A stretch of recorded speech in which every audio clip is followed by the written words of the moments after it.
ఇప్పుడే breaking news అయితే రావడం జరిగింది తెలంగాణలో. ఆల్విన్ ఫార్మాలో ఘోర అగ్ని ప్రమాదం చోటు చేసుకుంది. చిక్కుకున్న 50 మంది కార్మికులు. అవును, మంటల్లో 50 మంది కార్మికులు అయితే చిక్కుకోవడం అయితే జరిగింది. ఆల్విన్ ఫార్మా పరిశ్రమలో ఘోర అగ్ని ప్రమాదం అయితే చోటు చేసుకుందనమాట. మీరు చూసుకోవచ్చు, మనకి ఇక్కడ ఇది రంగారెడ్డి జిల్లా నందిగామ మండలంలోని ఆల్విన్ ఫార్మా పరిశ్రమలో సాయంత్రం భారీ అగ్ని ప్రమాదం చోటు చేసుకుంది. పరిశ్రమను ఆనుకుని నూతనంగా నిర్మిస్తున్న షెడ్డులో వెల్డింగ్ పనులు అయితే జరుగుతూ ఉండగా మంటలు అయితే అంటుకున్నాయని కార్మికులు చెబుతూ ఉన్నారు. ప్రమాదం జరిగిన సమయంలో దాదాపు 50 మంది కార్మికులు విధుల్లో ఉన్నారన్నమాట.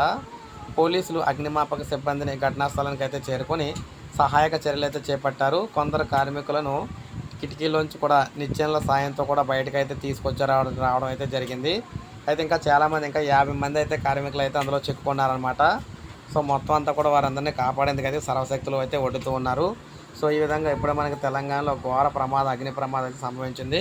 ఒక లైక్ చేయండి, అదేవిధంగా సబ్స్క్రైబ్ చేసుకోకపోతే మన ఛానల్ సబ్స్క్రైబ్ చేసుకొని ఫాలో అవుతాం.